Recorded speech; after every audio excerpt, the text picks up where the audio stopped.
सच बताओ, रोज़ सोचते हो ना कि आज कुछ अच्छा करूँगा, प्रोडक्टिव करूँगा, अपनी लाइफ में चेंज लेके आऊँगा, बस करते क्या हो? वही बेड पे लेटे रहना, इधर-उधर घूम आना, वही घिसा-पिटा रूटीन फ़ॉलो करके अपने आप को सिर्फ़ कोसना कि मेरी लाइफ में कुछ अच्छा नहीं हो रहा है, मेरे साथ कुछ अच्छा नहीं हो रहा है।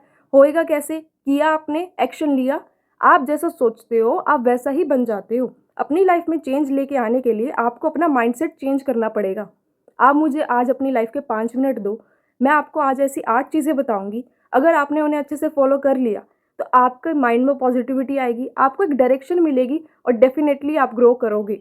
Hi guys, my name is Pallavi और मैं 22 साल की हूँ। मैं खुद की अपनी इम्प्रूवमेंट जर्नी पे हूँ और इस जर्नी में मुझे जो-जो दिक्कतें हुई या जो-जो मेरे लिए वर्कआउट किया, मुझे ग्रो करने के लिए, मेरी लाइफ में चेंजेस लाने के लिए, वही सब चीज़ें मैं आपके साथ शेयर करने वाली हूँ। तो आप मेरे इस चैनल को सब्सक्राइब कर सकते हो क्योंकि आपको इस चैनल पे सिर्फ रियल चीज़ें मिलेंगी, प्रैक्टिकल चीज़ें मिलेंगी, जो मैं खुद करके बताऊँगी कि काम करती है या नहीं करती है। तो आज जो मैं आपको 8 चीज़ें बताने वाली हूँ, वो मेरे लिए वर्कआउट करी थी, मुझे उस डिप्रेशन से बाहर लाने के लिए और मुझे उठाने के लिए कि कुछ करना है। So let's get started. First point is make a road map of your routine. आपका रूटीन आपको डिफाइन करता है, आप सारे दिन में क्या करते हो, कैसे करते हो, वो आपकी ही पर्सनालिटी को डेवलप करता है। इसका एक सिंपल सा फंडा है, to know what you have to do.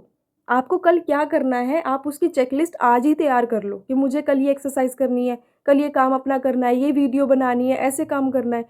क्योंकि अगर आपको क्लियर नहीं होगा, आप रोज़ सुबह उठोगे, फिर आप आधा घंटा 1 घंटा सोचोगे आज करना क्या है, इसी में आपका सारा दिन निकल जाता है। Confusion is the base of laziness. आप कन्फ्यूज़ होगे, आपका मन नहीं करेगा, फिर आप करोगे भी नहीं। तो इट्स बेटर कि अपना पर्सनल एक रूटीन बनाओ और उसे फॉलो करो। Second point is IEI, include everything important. अपने रूटीन में हर वो चीज़ ऐड करो जो आपके लिए इम्पॉर्टेंट है। मनी मेकिंग प्लान या फिर स्पिरिचुअल प्लान या फिर किसी दोस्त से बात करना, फैमिली से बात करना, फैमिली को टाइम देना या फिर स्लीप, वर्कआउट करना, अपनी आपकी हेल्थ के लिए जो इम्पोर्टेंट है वो सब चीज़ें, सारी चीज़ें अपनी रूटीन में ऐड करो जो आपके लिए इम्पोर्टेंट है और उन सारी चीज़ों को अपने रूटीन से बाहर निकाल दो जो आपको आपके गोल के पास जाने से रोक रही है। जैसे कि ओवर थिंकिंग, प्रोकेस्टिनेटिंग, गॉसिपिंग, ये सारी फालतू की चीज़ें, ये सारी बकवास है, इनको बाहर निकाल दो। आपको ये सब करने की ज़रूरत नहीं है। सिर्फ अपने रूटीन में वो चीज़ें करो जो आपको अपने गोल के पास लेके जाए। The third point is do not sit in your house और योर स्पेस फॉर 1 डे। पूरा दिन सिर्फ अपने घर में बैठ के मत बिताया करो, बाहर जाया करो। बाहर जाने से मेरा मतलब ये नहीं किसी महंगी जगह जाओ, किसी भी कैफ़े में चले जाओ, अकेले बैठ के आओ, टेरेस पे चले जाओ, वॉक कर आओ, किसी से मिल आओ बाहर जाके। इससे आपका माइंड फ्रेश होएगा, नए थॉट्स आएंगे, आप बाहर जाओगे, किसी से बात करोगे, कुछ नया आएगा माइंड में। जब आप एक जगह पे बैठे रहते हो ना सारा दिन, तो आपका माइंड फ्रीज हो जाता है। अगर आपको किसी से नहीं बात करनी तो सिर्फ टेरेस पे चले जाओ, वॉक कराओ, थोड़ा इन्वायरमेंट चेंज होता है तो आपके माइंड के थॉट्स भी चेंज होते हैं। और ये इस छोटी सी चीज़ से ना आपको इतना डिफरेंस फील होएगा अपनी लाइफ में कि आप खुद बताओगे कि हाँ, कुछ तो फ़र्क है। Next point is do something that challenges your mind. हर वो चीज़ करो जो आपके माइंड को चैलेंज करती है। आपका माइंड एक मशीन की तरह है, जैसे आप मशीन में ऑयल डालते हो तो वो अच्छे से काम करती है। वो चैलेंजेस वो उस ऑयल का ही काम करेंगे। जितने आप चैलेंजेस अपने माइंड को दोगे, उतना अच्छे से आपका माइंड फंक्शन करेगा। चैलेंजेस से मेरा मतलब ये नहीं कि आप कुछ काम कर रहे हो तो वो चैलेंज नहीं है। आपको पता होगा कि आप ये काम कर रहे हो पर आपका माइंड ना बोर फील कर रहा है, आपका माइंड स्टेबल फील कर रहा है, तो वो काम सिर्फ स्टेबलाइजेशन के लिए है। पर ऐसा काम करो जो आपके माइंड को चैलेंज दे, जिससे आपका माइंड अच्छे से वर्क करे, उस पर ज़्यादा फोकस करे, उसको सॉर्ट आउट करने के लिए चीज़ें ढूंढे। Right. Next point is romanticise small things. आप छोटी छोटी चीज़ों में खुशियाँ ढूंढो। ज़रूरी नहीं है कि खुश फील करने के लिए, हैप्पी फील करने के लिए किसी बड़े ओकेजन की ज़रूरत है, किसी बड़े त्यौहार की ज़रूरत है। छोटी छोटी चीज़ों में खुशियाँ ढूंढो ना। अब वो खुशी सबके लिए अलग हो सकती है। जैसे मेरे लिए कॉफ़ी पीना, आपके लिए डांस करना, या कुछ भी हो सकता है। वर्कआउट हो सकता है, लिखना हो सकता है, रीडिंग हो सकती है, या फिर कहीं घूमने जाना हो सकता है। हर एक छोटी चीज़ में खुशी ढूंढो।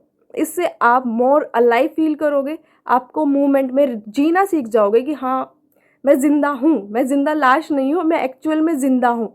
तो छोटी छोटी चीज़ों में खुशियाँ ढूंढो, उनको फील करो। अच्छा है तो अच्छा फील करो, बुरा है तो बुरा फील करो, पर फील करो, जोन आउट मत रहो। Next point is do one uncomfortable thing every day. हर रोज अपने आप को एक एक ना एक अनकंफर्टेबल सिचुएशन में डालो। वो अनकंफर्टेबल सिचुएशन किसी के साथ बात करना हो सकती है, कहीं जाना हो सकती है, कोई एक्सरसाइज करना हो सकती है, कुछ बनाना हो सकती है, पर एक ना एक अनकंफर्टेबल सिचुएशन में डालो। जब आप ऐसा करोगे तब आपको पता चलेगा कि मैं यहाँ पे भी ग्रो कर सकता हूँ, मैं वहाँ पे भी ग्रो कर सकता हूँ। जब आप एक रूम में रहते हो ना जहाँ पे आप ही सबसे टॉप पे होते हो, तो आप अपनी कैपेबिलिटीज़ को, आप अपने आप को ना एक दायरे में डाल लेते हो कि हाँ मैं बेस्ट हूँ। पर ऐसा नहीं है। पर जब आप अनकंफर्टेबल सिचुएशन में डालोगे ना, तब आपको पता चलेगा कि मैं ये चीज़ और बेटर कर सकता हूँ, इसको और अच्छे तरीके से कर सकता हूँ। तो ये चीज़ ज़रूर करना। Coming to the next point, create don't just consume. आपका शरीर है, भगवान ने आपको इंसान बनाया है, कोई टैलेंट होएगा आपके अंदर तभी तो इंसान बनाया है ना, वरना चींटी बना देता, अगले दिन मर जाते, क्या कर लेते आप। इंसान बनाया है, आपका शरीर, आपकी आत्मा चीख चीख के बोल रही है कि आपके अंदर भी कोई टैलेंट है। भाई तू भी कुछ कर सकता है इस दुनिया में आके, तो उसको दिखाओ। Don't just waste your time by just doing doom scrolling, कि आप किसी और का कंटेंट देखे जा रहे हो, देखे जा रहे हो। आपके अंदर भी कुछ टैलेंट हो सकता है ना, कोई स्किल हो सकती है, उसे दिखाओ। आप कुछ बोल सकते हो, किसी को एंटरटेन कर सकते हो, उसे दिखाओ। कुछ समझा सकते हो, उसको दिखाओ। कुछ तो होएगा ना। आप सिर्फ सैड रह सकते हो, उसको दिखाओ। पर दिखाओ। जितना आप अपने आप को वेस्ट फील करवाओगे ना, मुझे कुछ नहीं आता, आप वेस्ट बनते जाओगे। आपको अपने आप करना पड़ेगा। Do it alone. अगर आपको सारी चीज़ें अकेले भी करनी पड़े ना, कि कोई नहीं आपके साथ, कोई साथ नहीं दे रहा, फ्रेंड साथ नहीं दे रहा, ये सपोर्ट नहीं कर रहा, वो सपोर्ट नहीं कर रहा, करो। Do it alone and do it for your self. आपके सपने आपको ही पूरे करने पड़ेंगे, तो इस बार अपने लिए करो जो कर रहे हो। Thank you so much guys for watching, that's it for today. अगर आपको कुछ भी अच्छा लगा हो इस वीडियो में तो please like share and comment, और कमेंट करके ये ज़रूर बताना कि कौन सा पॉइंट आपको अच्छा लगा, कौन सा पॉइंट आप पहले से फॉलो कर रहे थे, या फिर आपको कहाँ दिक्कत आ रही है, वो मैं और अच्छे से एक्सप्लेन करूँगी। Thank you so much guys.